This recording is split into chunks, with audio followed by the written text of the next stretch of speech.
Assalamualaikum warahmatullahi wabarakatuh. Salam sejahtera bagi kita semua. Salam Om Swastiastu, Namo Buddhaya, salam kebajikan. Jadi untuk para pendengar dan viewers dari YouTube Himadek PPNS, di pagi yang cerah ini kita kedatangan tamu narasumber yang hebat untuk bincang alumni yang ketiga pada periode kali ini, kepada Mbak Indah Lutfiatul Latifah. Selamat pagi Mbak. Oke, bagaimana Mbak kabarnya? Alhamdulillah sehat. Alhamdulillah sehat. Jadi sebelum kita memulai question and answer pada pagi hari ini, kita akan membacakan sedikit perkenalan dari biodata dari Mbak Indah sendiri. Ya, dengan nama lengkap Indah Lutfiatul Latifah, dengan pengalaman Project Controller Staff PBC di PT Orela Shipyard. Selain itu juga ada Project Planning Control PPC di PT Daya Radar Utama, juga Internship Student PPC di PT PAL Indonesia atau Persero. Ya, itu tadi beberapa pengalaman dari Mbak Indah ya teman-teman. Terus kemudian dari education-nya, jadi Mbak Indah ini diploma 3 dari DC di PPNS sendiri di tahun 2012 sampai 2015, kemudian melanjutkan studinya ke D4K3. Jadi untuk tahun ini Mbak Indah baru lulus, jadi atas kelulusannya saya ucapkan selamat ya Mbak Indah. Oke. Untuk skill-nya sendiri, Mbak Indah telah menguasai operate Windows and Microsoft Office. Selain itu juga operate Photoshop dan Corel, familiar with internet application, serta capable to operate drawing software AutoCAD 2 dimensi dan Microsoft. Oke, dan masih banyak lagi volunteer dan leadership experience dan training experience dari Mbak Indah. Akan sangat panjang kalau kita jelaskan di sini ya Mbak ya. Oke, langsung kita mulai aja untuk question and answer-nya ya Mbak Indah ya. Untuk pertanyaan yang pertama nih Mbak Indah.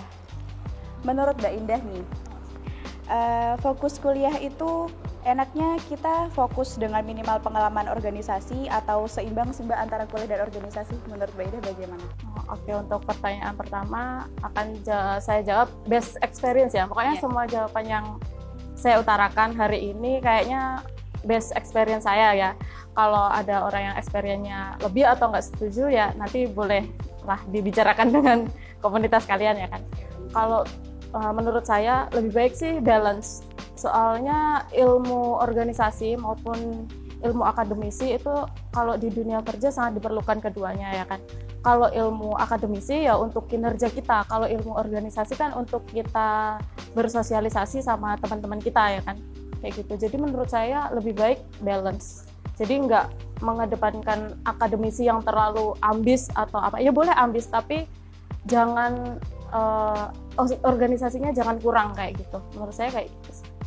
Oke, jadi menurut Mbak Indah ini mending balance teman-teman. Jadi dari organisasi juga iya, gitu. akademik juga iya. Betul. Karena keduanya sama-sama penting ya Mbak Indah ya. Penting Jadi banget. bisa dapat pengalaman juga akademiknya bagus. Jadi nanti ketika kalian udah masuk ke dunia kerja, sosialisasinya tuh lebih mudah kalau kalian udah sering bersosialisasi di organisasi. Soalnya kalau organisasi kan nggak hanya melulu kayak organisasi himpunan. Kalau himpunan kan kalian kakak tingkat kalian, adik tingkat kalian. Kalau BEM kan bisa untuk menyeluruh ya, semua jurusan kan bisa. Itu juga lebih baik sih kayak gitu. Soalnya kalau di dunia kerja kan kita nggak mengenal orang yang hanya kita kenal kayak gitu kan. Dari berbagai culture, dari berbagai culture kan situ masuk dan kita harus memasuki culture mereka juga kayak gitu. Jadi lebih baik organisasinya juga oke, akademisinya juga oke untuk menunjang kerja kalian kayak gitu. Oke. Jadi kayak gitu ya teman-teman menurut Mbak Indah, karena nanti di dunia kerja pun kita itu pasti butuh namanya good communication, untuk skill-nya kayak gitu. Gimana? Oke, bisa di next di question yang selanjutnya. Pertanyaan yang kedua. Menurut Mbak Indah, keseruan apa semasa kuliah sampai sekarang yang melekat di otak setelah dulu menjalani kegiatan entah organisasi, kepanitiaan, dan mendapatkan sertifikat atau yang lain? pasti sudah mendapatkan ilmu yang banyak. Apakah menurut Mbak Indah dampaknya sangat berpengaruh di dunia kerja sekarang? Kalau keseruan banyak ya, mungkin kalian sebagai mahasiswa paling juga merasakan gitu kan, serunya kuliah tuh kayak apa, suka dukanya kuliah tuh kayak apa. Ya yang kita alami kurang lebih sama, soalnya kan kita juga satu naungan kan di PPNS. Kurang lebih sama kalau masalah suka dukanya, ceritanya waktu kuliah sama. Tapi kalau masalah pengalaman yang dari kampus tuh dibawa nggak ke dunia kerja, maksudnya kan gitu. Kalau kalian linear kerjanya mungkin ke bawah ya. Ke bawahnya itu apa yang kalian dapat di kampus itu sangat berguna juga di lapangan. Kalau itu kerjanya linear, misal kayak saya kan juga di shipyard gitu kan. Nah, apa yang saya dapatkan di kampus itu bisa saya bawa ke dunia kerja saya kayak gitu. Pengalaman-pengalaman saya, pengetahuan saya soal apa yang akan saya kerjakan, ya itu sedikit banyak terbawa dari kampus juga kayak gitu. Oke, kayak gitu. Mungkin bedanya kalau kita sama Mbak Indah ini kan, kalau kita kan masa-masa itu ya, pandemi ya Mbak. Jadi online. Bener. Jadi keseruannya tuh kurang gitu ya. Cuma natap laptop gitu tiap hari ya kan. Ya seperti itu Mbak. Oke, untuk keseruannya jadi dari Mbak ini sama aja ya teman-teman. Cuma mungkin lebih ke karena Mbak Indah juga kerjanya relevan dengan yang dulu masa perkuliahannya Mbak Indah, jadi lebih ke bawah gitu. Oke, mungkin next questionnya ini sih Mbak, ini tentang OJT dan TA. Oh ya boleh, oke. Jadi apa aja sih Mbak yang harus dia siapkan sehingga kita itu siap bekerja di industri setelah OJT dan mengerjakan TA, dalam artian tuh kita kan udah lulus gitu Pak. Terus dan tips mencari lowongan kerja dari Mbak Indah tuh kayak gimana sih? Kalau OJT sama TA kayaknya gimana ya? Jadi kalian OJT kan sekaligus TA, iya kan? Jadi habis OJT kan langsung TA ya kan? Kalau saya dulu itu jadi 1 semester itu adalah OJT sama TA. Jadi sebisa mungkin TA saya itu ngambil dari tempat saya magang, tempat saya OJT kayak gitu. Jadi ketika OJT kelar, saya juga kelar ngambil data. Setelah OJT selesai, tinggal olah data kayak gitu. Nah, kalau untuk apa tadi pertanyaannya? Kesiapannya itu Mbak, untuk kita tuh mau bekerja di industri yang kayak Mbak Indah nih semuanya. Apa aja sih Mbak yang perlu disiapkan kayak gitu? Kayaknya kalau perlu disiapkan ya kita kayak sering, kalau saya dulu jadi gini, ketika saya lulus kuliah kayaknya itu saya nggak langsung kerja ya, nganggur 3 bulan kalau nggak salah ya. Kita pernah jadi pengangguran pada masanya gitu ya. Itu saya menyiapkan kayak kita sering, kalau kita kan fresh grade ya, kita anggapannya fresh grade. Nah, apa sih untuk ngisi CV kita gitu loh. CV kita nih mau diisi apa gitu. Kan kita harus banyak organisasi ya kan. Kayak banyak seminar. Kalau semakin banyak seminar kan kita juga semakin banyak ilmu gitu kan. Terus memperbanyak kayak pelatihan-pelatihan di luar kampus gitu kan. Jadi kalau dulu itu saya pernah ada mata kuliah itu kalau nggak salah Microsoft Project. Itu kan masuknya di project management ya kan. Nah, ini dulu saya nggak mendalami banget nih. Ternyata keluar dari PPNS kan saya dapatnya PPIC ya, Project Planning Inventory Control, atau enggak PPC, Project Planning Control gitu kan. Jadi seenggaknya kan saya harus bisa nih Project Management. Nah, di luar itu akhirnya saya ikut kayak sertifikasi Microsoft Project Management dengan menggunakan Microsoft Project. Nah, itu nanti menunjang pekerjaan. Jadi kayak gitu, perbanyak aja kayak ikut sertifikasi di luar, seminar kayak gitu. Itu mungkin lebih membantu untuk mengisi CV kalian. Nah, kalau kalian kerja fresh grade, otomatis yang dilihat pertama kan pasti CV ya. Kayak gitu sih menurut saya. Oke. Kalau tips mencari lawan kerja dari Mbak gimana nih? Tips mencari lawan kerja, kalau dari saya pertama, kalau dari media sosial itu bisa pakai kayak LinkedIn kayak gitu. Itu lebih membantu banget sih LinkedIn. Itu banyak banget di situ, kayak kan kita juga bisa connect sama koneksi-koneksi kita, misal alumni kayak gitu kan juga bisa langsung connect kayak gitu. Tapi kalau secara offline perbanyak relasi. Jadi kalian di kampus kan banyak ya temennya kayak gitu. Perbanyak aja temen, nggak mesti dari satu jurusan gitu kan. Terus kalian kayak nih connect sama saya gitu kan. Ya udah kayak jalin silaturahmi, lebih kayak sering-sering ngobrol kayak gitu. Otomatis nanti kalau kalian misal nih ketemu di tempat kerja, misal saya udah kerja di tempat itu, otomatis daripada orang yang nggak saya kenal, saya kan lebih memilih orang yang saya kenal kayak gitu. Itu pentingnya relasi sih menurut saya. Relasi. Oke. Sekali lagi penekanan kita sangat penting ya relasi teman-teman. Gitu. Oke, di next deh. Oke, untuk pertanyaan selanjutnya. Menurut pengalaman dari Mbak Indah, apa saja yang ditanyakan saat interview kerja di industri dan apakah ada tes tulis? Dan bagaimana cara Mbak Indah untuk menjawab pertanyaan-pertanyaan tersebut dari HRD? Wah, ini susah sih. Ini susah soalnya saya tuh baru keterima kerja kan 2 kali ya. Maksudnya di tempat kerja yang pertama sama di tempat kerja yang sekarang. Terus saya juga belum ada experience kerja di kerjaan yang begitu bisa dibilang kan ikut BUMN atau apa. Itu kan kayaknya ikut BUMN saya pernah sekali sih. Itu tapi belum sampai tahap interview gitu kan. Tapi kalau best experience saya interview itu lebih ke akademisi kalian juga ditanyain. Jadi kayak misal kalian melamar sebagai engineering gitu kan, bisa gambar nggak, bisa baca gambar nggak gitu. Terus kadang kala tuh disodorin gambar, nih bisa nggak baca ini kayak gitu, ini tuh bagian apa kayak gitu.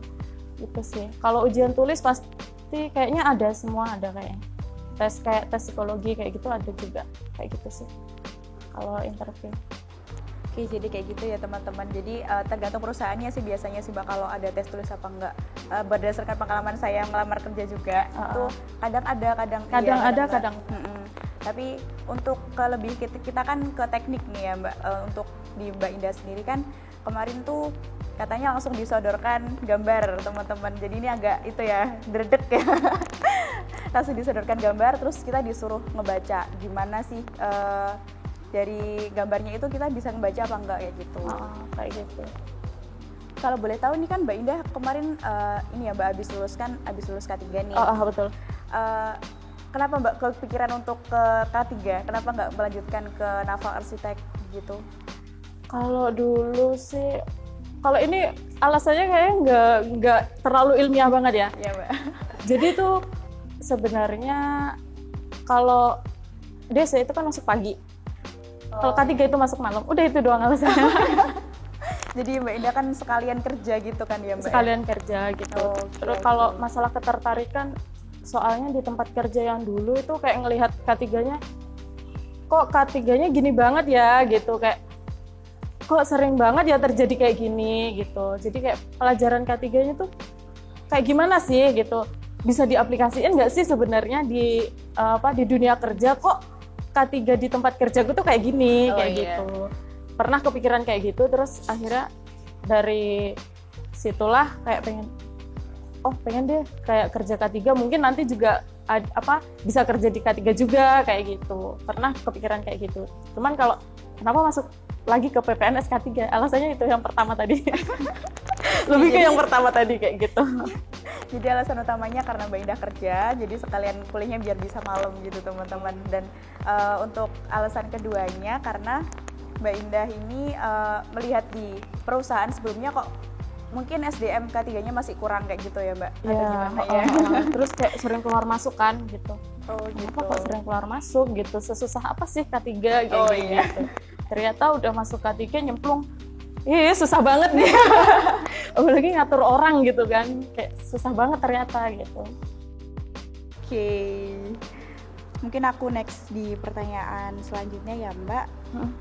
Oke nih, ketika pertama kali Mbak memasuki dunia kerja nih, hal apa sih yang menurut Mbak Indah itu sangat berbeda dengan lingkungan perkuliahan? Apakah Mbak Indah mengalami culture shock kayak gitu?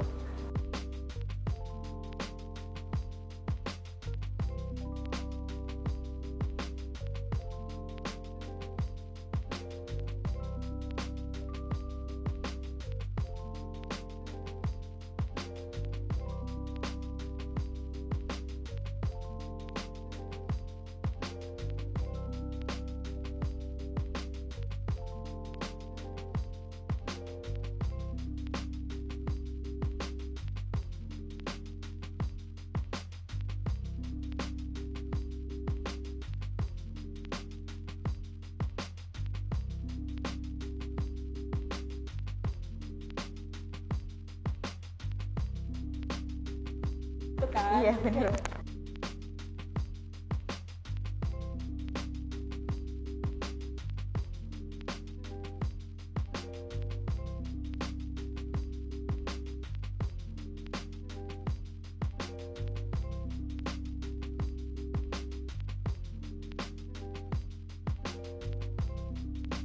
Oh iya.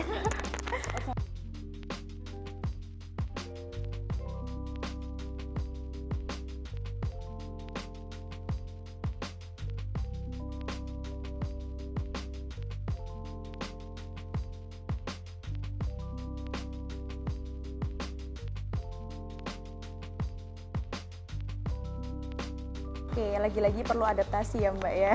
Adaptasi Pasti. perlu banget sih kayak gitu. Oke. Untuk pertanyaan Mbak. selanjutnya, kenapa Mbak Indah bisa tertarik dan terjun di dunia teknik, khususnya di teknik perkapalan ini? Waduh. Kayaknya alasannya sama deh. Coba Mbaknya alasannya apa masuk PPNS? Alasannya gimana ya Mbak ya? Iya, Oke, kayaknya ini semua agak alasannya nyasar sama nggak sih? gitu. Jadi ya Mbak Ida berarti belum pernah itu ya, maksudnya kayak punya pikiran dari dulu emang pengen ke teknik perkapalan kayak gitu? Atau emang nyasar aja Mbak di sini ya? Sebenarnya nggak nyasar juga sih. Dulu itu apa ya, pernah kayak kita kan kalau mau masuk kuliah kan kita sharing kan sama guru pembimbing kita gitu kan. Itu kayak lebih diarahin, ini nih teknik perkapalan bagus gitu Oh di BK ya Mbak ya? di BK. Gitu. Terus kayak sharing sama orang tua, ternyata orang tua udahlah masuk perkapalan aja kayak gitu kan. Udah masuk gitu kan. Pas masuk awal-awal semester pertama ya kita survive-nya mati-matian pasti kan, Iya, ya bener, kan? Mbak, bener banget. Ya sama kayak gitu. Kurang lebih kalau alasan masuk teknik samalah sama kalian-kalian yang sekarang ada di sini kayaknya. Oke, kalau saya sendiri sih Mbak, karena dulu tuh pengennya di itu ya kayak desain interior atau desain produk. Nah nyasarnya ke desain and construction ini. Ya sebenarnya nggak nyasar banget sih, karena di sini ya udah mulai menerima, terus udah mulai have fun juga di sini sih Mbak. Gitu ya. Aku boleh ini nggak balik nanya nggak? Iya boleh Mbak. Kamu kan udah di sini ya, udah di PPNS nih. Iya. Kamu paling tertarik sama apa di mata kuliah yang ada di PPNS? Mata kuliah yang paling tertarik lebih ke gambar-gambarnya sih Mbak. Bisa lebih spesifik gak gambar apa gitu? Ya semua gambarnya, karena itu kan emang kayak apa ya Mbak ya, udah dari dulu kan udah hobi kan, kayak Seru sketching gitu ya? seru gitu kan. Jadi sekarang mungkin lebih susahnya kan gambar teknik kan beda ya Mbak sama gambar yang apa ya, desain bebas kayak gitu kan. Ini kan Jadi ya, ilmunya pasti, iya, kalau ilmunya kayak pasti desain gitu produk loh. kan tergantung sama imajinasi Iya, kita gitu nah, kan. kayak gitu. Ya jadi mungkin meskipun apa ya agak susah, tapi ya masih bisa dibilang favorit sih. Maksudnya gambar teknik kayak gitu, lens plan, konstruksi dan sebagainya. Meskipun hitung-hitungannya sangat bikin pusing, tapi ya masih bisa di apa ya, karena itu yang paling effort gitu loh Mbak menurut aku. Oke. Bisa diterima. Oke, selanjutnya ya Mbak ya. Apa sih tips dari Mbak Indah agar perempuan tuh tetap bisa bersaing dengan laki-laki, dan apa sih Mbak susah senangnya berkarir di dunia teknik yang merupakan kaum mayoritasnya itu cowok gitu loh di galangan. Terus apakah ada diskriminasi atau malah diperlakukan khusus karena gender kita kan kalau di dunia teknik kan mayoritasnya kan laki-laki gitu kan ya Mbak. Mungkin dari Mbak Indah ada pengalaman menarik gitu. Kalau selama saya kerja di dunia marketing hampir plus minus 5 tahun lebih ya. Kalau diskriminasi kayaknya nggak begitu saya temui, soalnya kan kita masih di sini kan, masih di lingkup sini-sini aja. Jadi kayak diskriminasi itu kayak udah nggak ada kayaknya diskriminasi. Kamu cewek nih, kamu nggak bisa kayak gini gitu. Itu kayaknya udah nggak saya temuin ya. Tapi kalau kaum mayoritas sama minoritas ya kayak ya kita harus menyesuaikan aja sama cara kerjanya cowok itu seperti apa sih gitu kan. Terus kita kalau di dunia kerja di lapangan ya, kita kan banyak ada yang namanya subkontraktor atau apa, itu kan mayoritas cowok, dan mereka tuh nggak bisa dikatakan latar belakangnya kayak kita gitu kan. Ya itu yang agak susah sih, kadang kayak pas kita jalan mau periksa apa, kayak diceng-cengin atau enggak apa kayak gitu. Kalau kayak gitu sih lebih enaknya ya kalau menurut saya.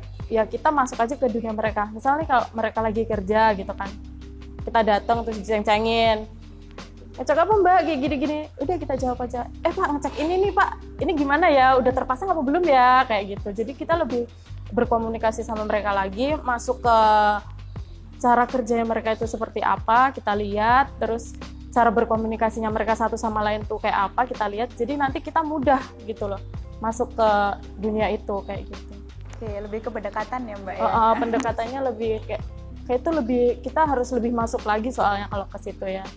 Gitu. Jadi kayak lebih, jangan karena kita itu kayak di atas mereka, bisa dikatakan di atas mereka, kayak kita itu kayak, Pak ini nih belum dikerjain nih, kerjain sekarang ya gitu. Kayak kalau kayak gitu malah nggak masuk di mereka gitu. Jadi lebih baik kita kayak ngobrol bareng gitu, ngomong apa, kayak mereka jam istirahat misalkan ketemu di jalan, Pak mau kemana gini-gini, Pak yang tadi gini loh, kayak gini belum dikerjain loh, bisa dikerjain nggak Pak, ini nih deadline kayak gitu.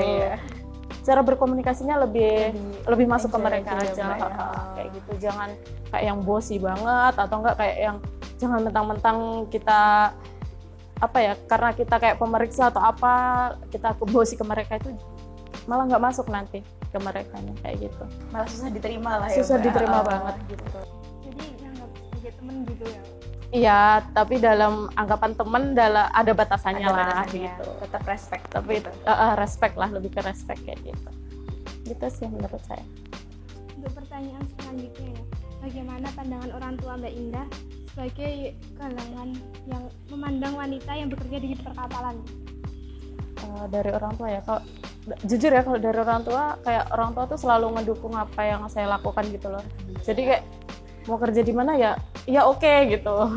Terus kayak misal izin mau ke sini nih kayak gini gitu, oh ya oke, yang penting hati-hati kayak gitu. Kayak kalau orang tua saya tuh nggak pernah kayak nyuruh saya kamu harus jadi ini kayak gitu, itu nggak pernah sih. Jadi kayak mereka selalu mendukung apa yang saya kerjakan. Yang penting itu positif dan selalu kayak menjaga diri sendiri dan menjaga apa yang kita bawa. Maksudnya apa yang kita bawa kan, nama keluarga juga kita bawa, nama institusi kan juga kita bawa juga kan. Jadi lebih kayak gitu. Jadi tindakan apapun yang kita lakukan tuh jangan ceroboh sih kayak gitu. Jangan sampai merugikan diri kita dan apa yang kita bawa kayak gitu. Jadi emang dari keluarganya Mbak Indah ini parentingnya bagus, alhamdulillahnya ya. Syukur alhamdulillah kayak gitu sih. Gak ada pressure dari orang tuanya, jadi orang tuanya lebih ke menerima Mbak Indah, terus gitu. Agar yang penting Mbak Indah masih di tetap jalan yang benar gitu loh, masih on the track, jadi masih oke, gak apa-apa gitu. Iya, terus komunikasi juga penting sih kalau sama orang tua. Kayak misal nih kita kayak cerita apa, hari ini kerjanya ngapain, terus hari ini di kantor ngapain, kayak gitu. Itu juga penting sih menurut saya ya, kayak gitu. Jadi orang tua tuh tahu gitu, pekerjaan kita itu kayak gini. Jadi nanti suatu saat kalau kita ada kayak problem di mana di masalah kerjaan, kayak orang tua tuh kayak ngerti lah mereka harus kayak gimana, kayak gitu. Selalu support ya Mbak ya. Oke. Selanjutnya ini sih Mbak, tantangan sih yang sering dihadapi sama woman naval engineer. Dan bagaimana sih cara kita menyikapinya dengan benar? Tantangan apa ya? Ini aku agak berpikir keras ya. Kalau tantangan tuh sebenarnya banyak banget ya. Karena kalau cewek di mana ya, di galangan tuh kan ada yang kayak fisiknya kuat, ada juga yang enggak gitu kan. Ada yang bisa ke lapangan, ada juga yang enggak kayak gitu kan. Kalau cowok kan mau mereka sakit, mau mereka sehat, karena itu udah kerjaan mereka, pasti mereka ini kan. Tapi kalau cewek kan kadang enggak.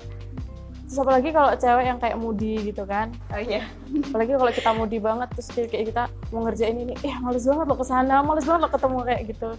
Itu jadi kayak harus lebih menjaga moodnya kita juga harus dijaga. Terus kayak kesehatan juga kita harus lebih kuat sih daripada wanita-wanita karir yang lainnya kayak gitu sih menurut saya.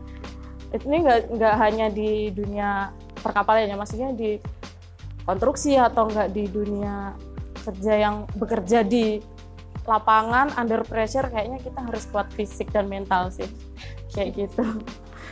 Ya lagi-lagi tetap adaptasi ya Mbak ya. lebih banyak ini aja kayak healing, bisa dikatakan healing ya, healing buat diri sendiri, lebih banyak me time buat diri sendiri. Jadi pas kerja itu kayak kita oke, udah waktunya kerja, mari kita kerja lagi kayak gitu. Oke. Jadi perlu di-highlight ya teman-teman, kalau perempuan tuh bisa kok, tetap di perkapalan, di engineer, kita bisa di semuanya, bisa di perkapalan, oil and gas, mau di konstruksi. Kita kan konstruksi ya, meskipun konstruksi kapal, tapi kan kita bisa merambah ke konstruksi yang lain gitu. Tetap aja fisik kita harus kuat, mental kita harus kuat kayak gitu sih. Lebih kuat mental sama fisik. Benar. Dan gimana caranya kita ngelola moodi dan perasaannya gitu. Oke, ini ada yang terakhir sih Mbak. Untuk closing statement, tahu pesan dan kesan untuk teman-teman yang mungkin juga mengalami masa-masa seperti Mbak Indah agar lebih siap menghadapi dunia setelah perkuliahan. Oke, kalau untuk teman-teman lebih ini ya, untuk adik-adik di DC kali ya. Cari passion kalian selama kalian masih ada di sini gitu. Mungkin ada dari kalian yang merasa kalian salah jurusan. Tapi ketika kalian merasa salah jurusan, bukan berarti kalian salah sepenuhnya. Kalian harus mencari passion kalian di sini.